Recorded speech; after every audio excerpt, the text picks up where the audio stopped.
He the tells the impact. story when they were in the National Military Command Center, and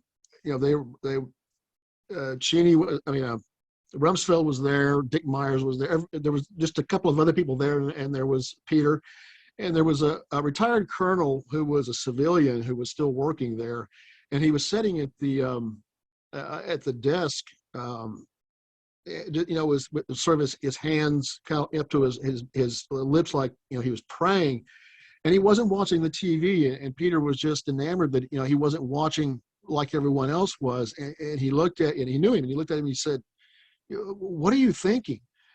And he said, "They're coming for us." And he said it wasn't more than 15 seconds after those words left his mouth that the plane hit the Pentagon, and they felt it. He said that the room just moved right and then moved left, knocked, everybody fell down. They thought one colonel probably may have broke his arm because he fell so hard. And they weren't sure what happened. Rumsfeld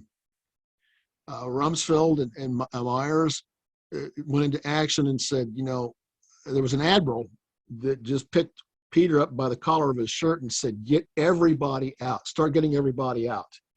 Because I don't know what's happening. I don't know if there's any more coming in or not." There's the gaping hole, and they all just looked up, and here's this huge fireball, 5, 6, 700 feet in diameter, and a big mushroom cloud. And Peter said, his first thought was, "Have we just been hit by a tactical nuke?" Bill McIntosh Show now on with Tony Kimery, and I'm going to tell you all about who he is and how this ties into 9/11 and to remembering two very remarkable individuals who died because of the Pentagon attacks on 9/11.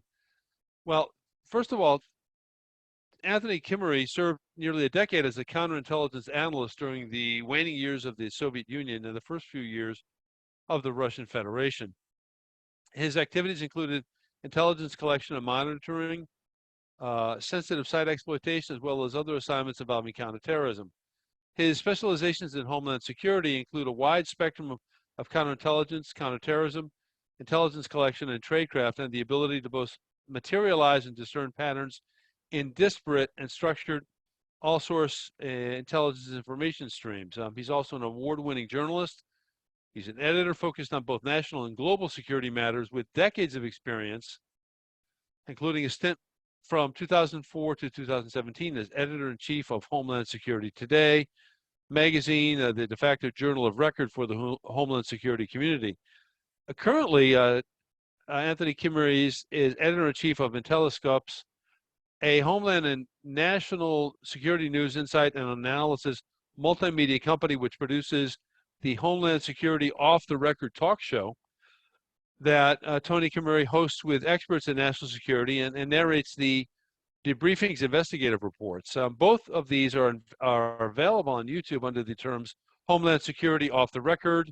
Tony has written for the Washington Post, Wired, Insight on the News, The Veteran, Vietnam magazines, and his work has been cited in mainstream U.S. media, books, congressional research, service reports, naval postgraduate school master's theses, military publications, and has been footnoted in nearly 100 scholarly papers. He's appeared on TV and radio programs and appeared on programs as prominent as Joe Rogan Questions Everything and other shows as well. He serves on the board, the advisory board of the Mississippi College's Center for Counterterrorism Studies, and he's senior Homeland Security subject matter advisor analyst for all cyber advisories, the China 863 analyst reports. We're doing this, Anthony, also in conjunction with Near East Center for Strategic Engagement. Every year they have an article about someone remembering somebody or victims of 9/11 who are unique and merit mention. Just to make something known about those who may not know, the Near East Center for Strategic Engagement, founded by Sargis Sangari on 9/11 in 2014, and it's an organization that shares a very unique time with the Pentagon because the Pentagon was celebrating its 60th anniversary from its, its opening on September 11th, 2001. A lot of people don't know that. Apparently, It opened on that same date in 1941. It's an amazing thing. And also, Lieutenant Colonel Sangari founded Neary Center for Strategic Engagement on that same um, uh, date in the calendar, September 11th, but in 2014. So, Anthony, listen, wanted to ask you about, I think, probably two of the most remarkable victims whose work needs to be remembered, but whose names can't be articulated because of the type of work they did. They worked in human intelligence. Tell us about these unique individuals. I guess we want to call them We call them Tom and Tom and Joe, or Tom and Jerry. Tom, Tom and Jerry. Tom and I all think right, I Tom. actually we actually referred to them as Pete and Repeat. Okay, sure. Okay, fine. We'll talk to them as Pete and Repeat. Tell us about Pete and Repeat and who these guys were. First, Guys, I assume they were guys, and yeah, maybe one or both were female. I don't know. no, they were both men. First, thank you for having me on your program, and thank Great to have you on. the good Colonel for having introduced us. Uh, Yeah, likewise. Amen. uh, they were two gentlemen who I had previously worked with in counterintelligence. I had already gotten out. They were younger. They had stayed in. I can't reveal who or what organization they were working with. I can't even mention the acronym, even though I'll call it an intelligence cell. It no longer exists, but it still remains classified, as do their identities. They were involved in human intelligence gathering, primarily um, dealing with um, threats to any branch of the military at the time. It was a time when we weren't really sure who all of the threats were. 9/11 had not happened yet, although clearly we were aware that Islamic or radical Islam was a problem, going all the way back to the Munich massacre, of the Israelis, Beirut in '83, the Marine barracks bombing, the embassy bombing. But after the fall of the Soviet Union, everyone was pretty much scrambling around trying to figure out who our enemies are and who we needed to be looking out for. There was just a lot of things on the radar. We were involved in counterintelligence, primarily, originally, Soviet era spies, sleepers in the United States, what they call illegals or undocumented. And then when the wall fell, KGB became the FSB, but they still had their own intelligence network set up in the United States. And these two gentlemen were among our team. In fact, there's only one person still alive who was on the team. It was part of an organization that had 5 or 6 different compartmentalized units doing different things under the commander of or under the command of a lieutenant general in Army military intelligence. And that's what we did. They were there at the Pentagon that day. Unfortunately, they did not office there, they did not work there, but they were there for a highly classified briefing. I don't know what it was about. I was going to catch up with them afterwards, have drinks with them, and do the regular chit chat and catch up, because we had not seen each other in a while. Like I said, they continued on. I had already gotten out because of an injury I suffered. They did. I mean, they were heroes. They did a lot of great groundwork. They had been involved in classified exfiltrations, infiltrations. They weren't actually part of what we would call today special operations groups or any kind of a special operation force, but that's kind of what they did. It was a whole different organization that, if people remember an old group called the Intelligence Support Activity, or operations called Yellow Fruit, and there was another one, Sea Spray, I believe, that it caused somewhat of a scandal after it was referred to during congressional testimony.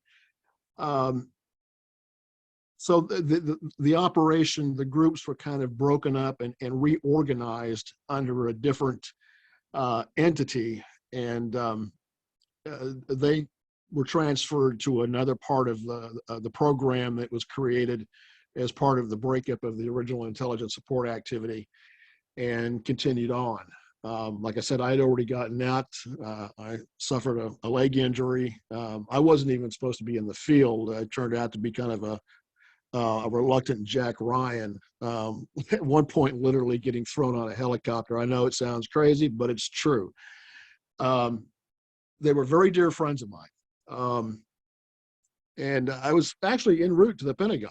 Uh, I wasn't going to the Pentagon. I was going to go over and wait till they got through doing what they were doing, and we were going to meet up afterwards and meet up with some of the old members of our team.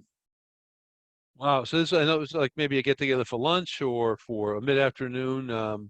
We usually we had a couple of watering holes because they were probably going to be there late into the afternoon or evening. Of course, when that happened, it took a while before I even realized that they had been killed. I didn't know about it until it took several days for me to know it, actually.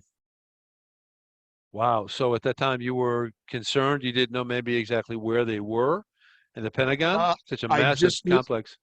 well, they were in that wing. There was a particular, I can't even say what it was, but there was a particular organization that had a wing below where the Flight 77 actually hit. And they happened to be there.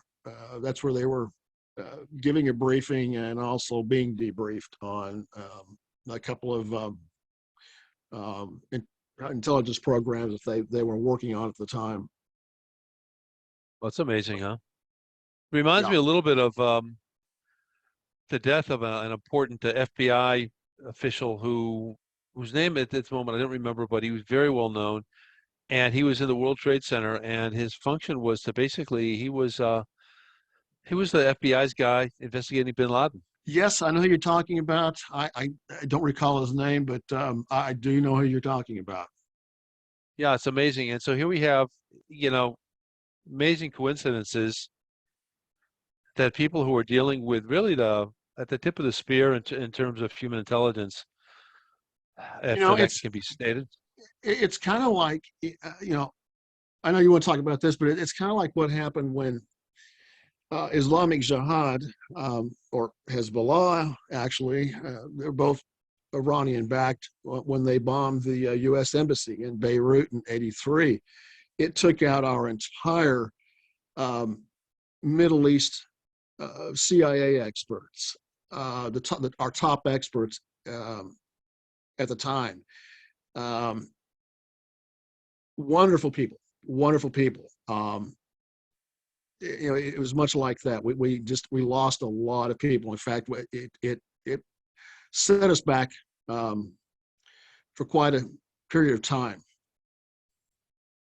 Sure, because these are people that, you know, their combined endowment of training and knowledge and language proficiency probably was maybe a couple of centuries, you know.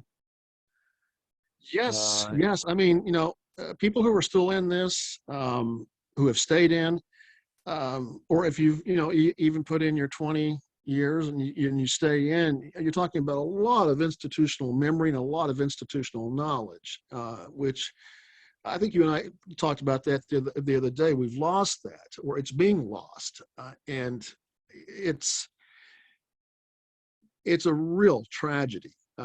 it's an absolute yes, it's a tremendous loss of treasured human assets who, you know, Yeah. you expect them to come to the end of their careers and to be able to brief a lot of people and train a lot of people and pass on the torch to a younger generation of people involved with intelligence gathering and analysis and operations and fieldcraft and all these whose Yeah, I mean, activity. most in the intelligence community, there are a lot of archives and records and databases, but as far as knowing the history of things and how things came about and making connections or reading something in a current intelligence stream of whatever it might be, and you read or see something, if you don't know what happened, let's say 20 years ago, you might not make the connection to what you're actually seeing in some intelligence stream right now. And Probably that's a lot. won't, Yeah. right? It happens to It's me all the likely that you time. won't. It Yeah, happens to me it's all the likely. time. I'm reading something or I'll look at something and I'm going, wait a minute. I know what, wait a minute. That relates to this and that. And, of course, that's what I did. I had the innate ability enhanced with training and a lot of really cool tools to see patterns in big data, vast amounts of intelligence streams, and make sense of it, and then start connecting the dots, which is really how any good intelligence analyst does their work. It's the people like the two gentlemen, Pete and Repeat, who I lost, who were out in the field, actually collecting the dirty work, doing the dirty work, and collecting the intelligence, and then bringing back to the analyst to make sense of. Right. And so they had, did they have inklings that something like this daring was going to take place on American soil? There were a lot of us who believed that. We'd already seen the intelligence.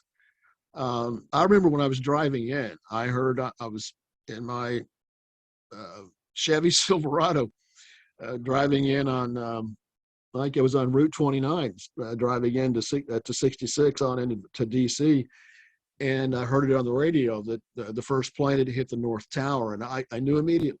I just instinctively knew what it was. I didn't even think Without no, twice. without even knowing that, hearing about the second No, um, yeah, the second plane had not hit. attack. It was, and I think it was anybody who at the time was privy to intelligence or knew anything about Al Qaeda, Bin Laden, uh, what they had talked about, or the chatter. Everybody I know of that had access and knew immediately what had happened before the second plane ever even hit. Sure, because it's a big, bold attack, asymmetrical, outside the box, and We knew that it was their target. After they tried it in I think what was it, 93, when they February uh, '93. blew up the bomb underneath one of the trade towers. We knew that they were going to do it again. We just didn't know how. Um, People say that there was a failure of imagination to think that they would fly planes into the Pentagon or any other or the trade centers, but no, that wasn't a lack of imagination. There were plenty of us in intelligence who weren't surprised at all. Right. There was an incident many, many, many decades back, which actually led to the creation of the Nuclear Emergency Search Team, which is called the Nuclear Emergency Support Team now, Yeah. in which there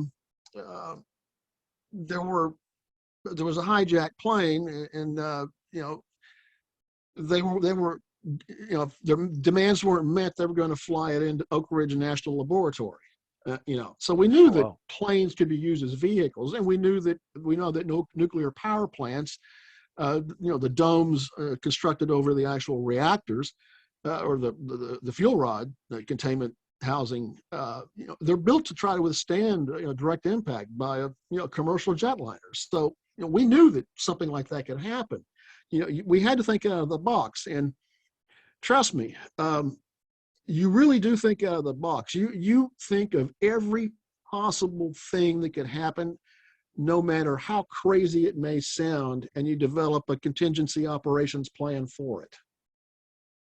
Right. So, yeah, these are things, and also we had the Operation Bojinka, the frustrated Operation Bojinka terror attack, which was going to be absolutely disturbingly spectacular. It would have been involved like 10 airliners, I think, being hijacked or being bombed. Was it simultaneously over the Pacific? It would have been an unbelievably shocking loss of humanity and a Yes, terrible terrorist it would. attack. And there have been a number of potentially catastrophic, devastating attacks that have been stopped that will, people will never know about. Of course, right. So looking at Pete and Repeat, any idea on their backgrounds? Can you tell us anything at all about, um, the type of guys they were, um, you know, where They they came were up to, from, they what part came of the up to, country they were from? um, one was from New York, and the other one was from uh, in the South. I want to say Georgia, Alabama, somewhere in the South. I can't remember now. Right. They both came up through the ranks of a particular service. Their MOS was military intelligence, and they went into counterintelligence. Right after. That's what their MOS was, and it stayed with them because at the time, the KGB threat at that time was still huge. They were penetrating. It was the time when they were actively involved in South and Central America and other parts of the world, particularly the United States. We had a very big concern about what we call either sleepers or illegals, um, some of whom are still being rolled up. They were just good old boys, but they knew that they knew their business. They weren't afraid of anything. Um, they did their jobs. They were true patriots. Um, Sometimes they had to, bend uh, things a little. They didn't break any laws, but they had to bend a few things to save people. Let's put it that way. Yeah, wow. I bet they did. They had, and their careers spanned quite a bit of time going back to the 60s, or not quite that Uh, long, or yeah, well, I'm trying to think when they got in because they were in their mid 50s on 9/11. So they went in right after high school, actually, both of them. well, yeah, it's kind of an amazing thing, just isn't it great how people from different parts of the countries, probably very different backgrounds, one a Had different backgrounds. Yeah, one a I mean, Yankee, one a Southerner. yeah. But they were patriots. They loved their job and they loved protecting the United States. They were a couple of the best. Well, everybody I worked with were the best. They had your back. Everyone knew. Everyone knew that everyone had everyone's back. They could trust you. They knew that you had integrity. Everyone knew that you were going to do the right thing, the responsible thing. Everyone trusted everyone to do their job, and everyone trusted everyone to have everyone else's back, which is the Well, way it that's great. should be. Yeah, sure. And it's such an amazing thing that this all happened. It points to underscores certain traits of our country, characteristics, of the people that believe in the United States and protect it. They've dedicated their lives to protecting it. And so many things came together. In one sense, you could say that, 9/11 united us, brought us together, people from different backgrounds. But in the last couple of years, we've seen our country now becoming incredibly polarized, terribly divided. Terribly Um, divided. and Yeah. it's one of these things that it's so bad that I have no doubt at all that it's affecting our ability to make perform intelligence gathering, and we're developing intelligence assets, and we got away from let's say a culture of competence and excellence and patriotism and integrity to pursue, let's say, other concerns or other objectives that have left us vulnerable and to such a great extent. You know, um, Yeah, there are there are still old as well as new and emerging threats that people would be shocked to know, especially the new and emerging threats people would be shocked about. And, my problem is that the media in general certainly does not have any institutional knowledge or memory at all. They, what they do report on, they don't report very well, um, or they don't, or they don't even report it at all, or they just don't even recognize what needs to be reported on. And I attribute that to their lack of subject matter expertise in homeland or national security or intelligence, and not having that kind of background. And they certainly show their lack of institutional knowledge and memory all the time. I mean, some of the things that I hear, uh, they could easily research. It might take them some time, but I guess I don't want to invest in it. I don't know. It's sad because the state of open source intelligence capabilities now, very advanced OSINT capable technologies that are available now, is incredible. And of course, Sure. in the intelligence community, it's part of the all source collection process. Back in the day, we didn't have the ways to access it and cross-reference it and index it and what have you. We didn't have social media and other things like that, or big data that we could mine, but now we do. So all source intelligence has become a very integral part of the all source intelligence collection process. Um, and there are journalists. They have access. Well, I guess if they want to pay for it, they have access to some of those kinds of capabilities. But then you have to know what you're looking for. You have to know what to search for. Know what kind of a search string to look for. You have to have an ability to say, oh, this dot connects to that, or maybe I should look at this and see where that goes. I guess I'm saying, even if you get the technology, you still have to know what to do with it.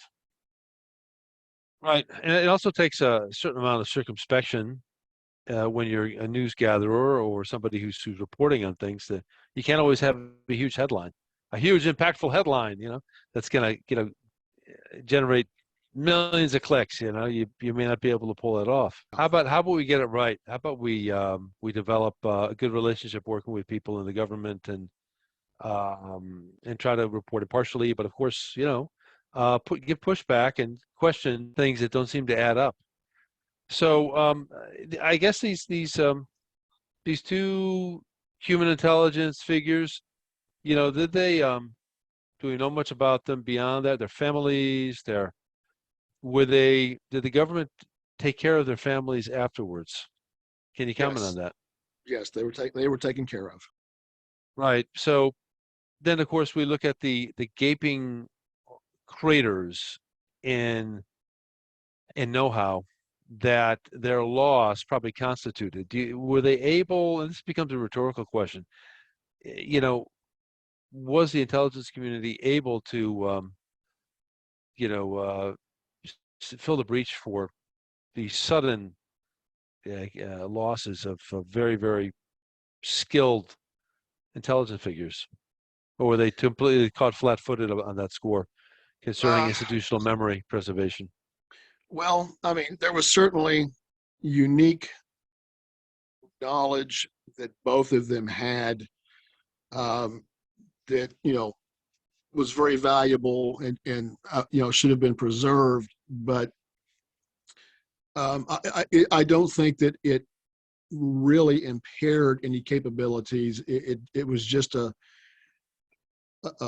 huge personal loss, and it was an intelligence loss in the sense of the things that they knew, the operations that they had been on, and what they could talk about within classified circles, and or give advice or relate this or that. But I don't think that it really impaired um, any important collection capabilities. It was just a huge loss to the ability to have more people like them doing that. Right. I mean, and it could impart the knowledge and the skills, right? Exactly. I mean, they were skilled instructors as well, because they were, there were people coming up through the ranks that they had to uh, Coach.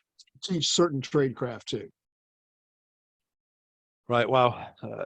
Amazing thing, a sad thing. So, do you think the intelligence community can find some sort of a way to address the whole issue of institutional memory and maintaining that flame lit and to pass the baton of knowledge and criteria, analytical abilities, that ability to see emerging threats with disparate information. Um, I think that have you there, making any yeah, progress? yeah, I think, not think, I know that there are many seasoned veterans in all throughout the intelligence community who have a lot of institutional knowledge and memory, and and the manuals have been written, guidelines have been written, and a lot of them prepare their own ways of doing things as they're teaching new analysts coming up. Of course, the technology is very useful, but they the people coming up through the ranks are very bright. These are bright analytical people, and most of them have an innate ability at pattern recognition and connecting dots. And they know that they have access to all of these enormous databases of information, but their instructors and the people who help them to develop their skills and understanding, they're still there. I don't think that there's a huge gap there. It's just over time, through attrition, we're going to continue to lose that capability, is what I'm afraid of. Sure. Tell us about you were affected by 9/11 and because of the loss of several people. You also knew some people who were on the flight. Can you talk about that? The Flight Uh, 77, American Airlines Flight 77 yeah, that slammed into the yeah. Pentagon. I had moved to, after I'd gotten out, I moved down to Culpeper, Virginia, which is about 65 miles south of DC. Bought an old historic 1870 home down there. And there was a couple there in Culpeper that I had met, and I knew, and it wasn't until afterwards that I learned that they had been on Flight 77. Um, Amazing. then, if you remember the Washington or the DC sniper, Oh, who yes. Yeah. arguably was engaged in jihad, one of his victims was a woman I knew very well. She was shot in the head with her husband as they were walking in the parking lot to their car at Home Depot in Falls Church, Virginia.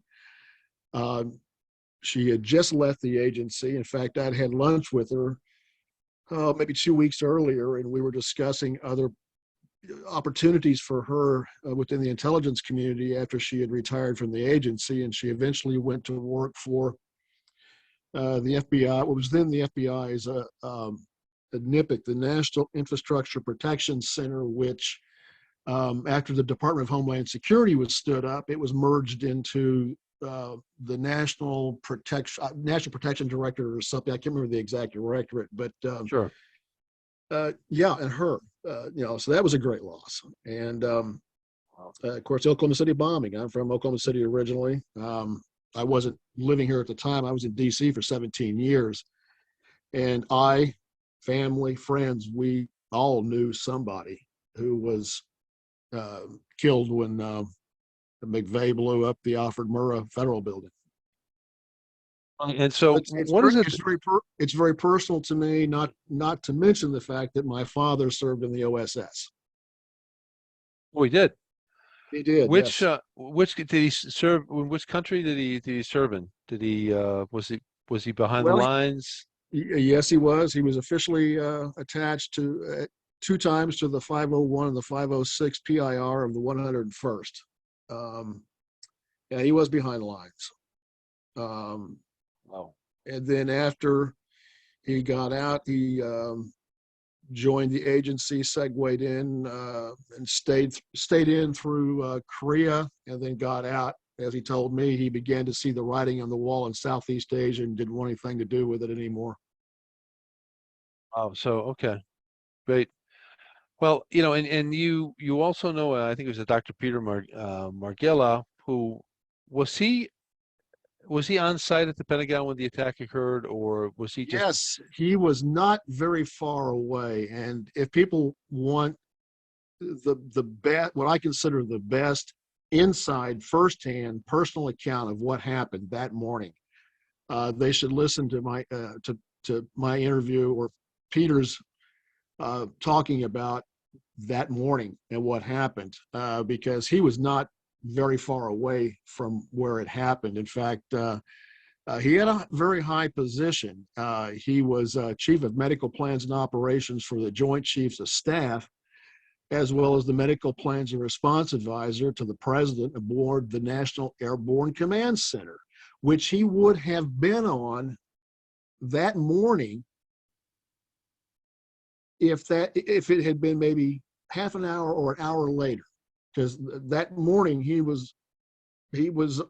to be on a highly classified training uh, uh, simulation on board the National Airborne Operations Center, Night Watch, they call it derisively. They call it the Doomsday Plane.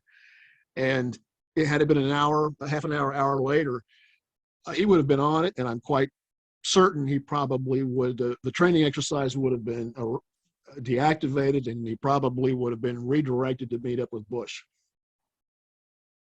But he's nearby. Was he actually in the building? Yes, he was. He was. I mean, he was very close to what is called the National Military Command Center, which is DoD's command and communications hub for the National Command Authority, which is the President, Secretary of Defense. In fact, it was Peter, Defense Secretary Rumsfeld, Joint Chairman, JCS Co-Chair, U.S. Air Force General Richard Myers, and just a handful of other senior officers who were in the National Military Command Center at the time. And no one knew what was going on. In fact, he was in the NMCC when Cheney gave Rumsfeld the orders to shoot down any commercial passenger plane in or around the restricted Washington, D.C. airspace. He was right in the thick of it. Amazing. So then he was, and by the way, did he sustain any injuries, or he was not close enough for that to take Well, they place? weren't very far away. I mean, the NMC, when they got into the National Military Command Center, I mean, the fire was already coming through the walls and the ceiling.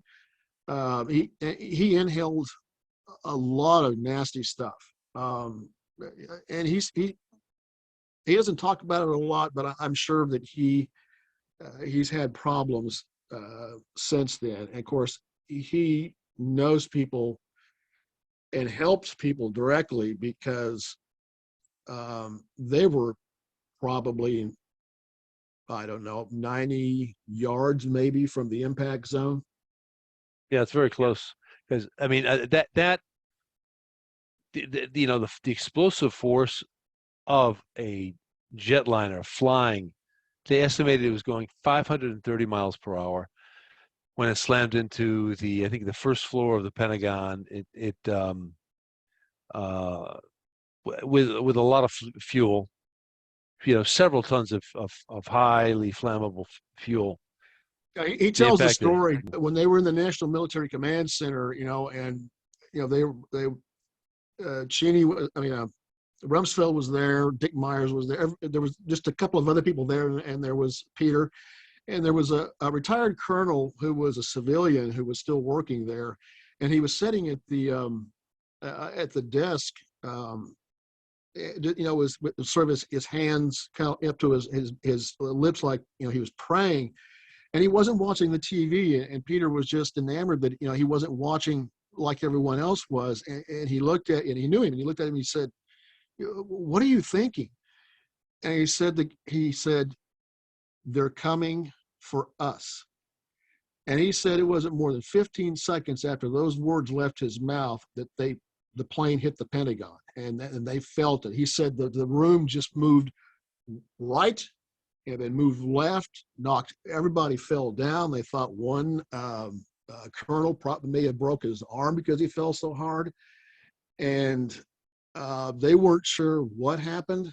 Um, Rumsfeld and Myers went into action and said, there was an admiral that just picked Peter up by the collar of his shirt and said, "Get everybody out. Start getting everybody out, because I don't know what's happening. I don't know if there's any more coming in or not."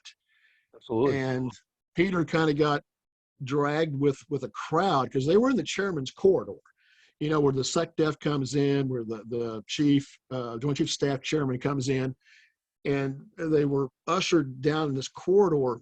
And of course, there's the gaping hole, and they all just looked up, and here's this huge fireball, 5, 6, 700 feet in diameter and a big mushroom cloud. And Peter said, his first thought was, have we just been hit by a tactical nuke? Nobody knew what Oh had my happened. gosh. Yeah, and nobody said, "Hey, that's far-fetched." No. Yeah. And then they realized, oh my God, we've got to get back inside because we're going to be in charge of the response. Because at that time, I forget what the name of the organization was, and Peter was responsible for it. It was the military's civilian support to civilian authorities in the event of a disaster. I can't think of the exact name. And he said, "My God, because we're probably going to have to react to this. We're going to be, have to respond to this. We have to get back in." And he said, just as they were coming back in to go up the stairs, the Pentagon's security police, they already were there. They had their bakalavas on, and they had miniguns strapped to their chest, and they saw them, and they racked those guns and pointed right at them. And Peter said, they both held up their cards and said, "Look, we're NMCC. We're the medical guys. We've got to get back in. We've got to take care of this." Oh, wow. So people need to really listen to his story, because like I said, it's probably the best firsthand inside account I've ever heard from anybody. Wow, no, that sounds like what an incredible eyewitness testimony he must have about 9/11 at the Pentagon. So, well, listen, Anthony, it's been great having you on the Bill McIntosh Show to Oh, Bill, thank discuss you so much. It's been a pleasure and an honor. two real people. It's my pleasure. Two real people, two human intelligence professionals who tragically died, being, basically martyred, for serving the country they loved, at the Pentagon, giving important information to our military leaders to be able to protect our country. And, in the service to our nation, they were killed tragically. These people are This is the first time I've actually talked about them too. I'll have you know. wow. So I appreciate you asking me Oh, and it's giving me fine. the opportunity. At some point, I've been working on a screenplay about that whole period of my life, so I can kind of honor a lot of these people. Um, so yeah, I appreciate the opportunity because they were true patriots, and it was a terrible loss. Yeah, sure. Yeah, it's amazing, to think that they had their families had such remarkable loved ones that died, but they can't really be recognized. Isn't that something? It, it Because um, you know, the it's caliber of their service was so yeah. special.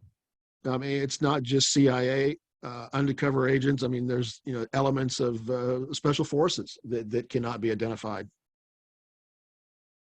Right. It's what do they say at the CIA headquarters? Our failures get publicized, and our biggest successes Yeah, remain yeah. Our anonymous. successes are never, our successes are never talked about, but our failures always are.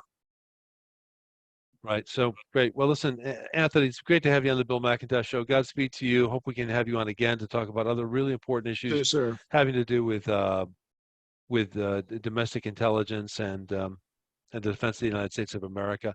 The New Center for Strategic Engagement also thanks you for being able to be part of this important commemorative edition of the show. And we look forward to having conversations with you again, Tony. Bill, it's been a pleasure. Thank you so much, and give my regards to the Colonel. Will do. Thank you so much, Tony. Bye-bye.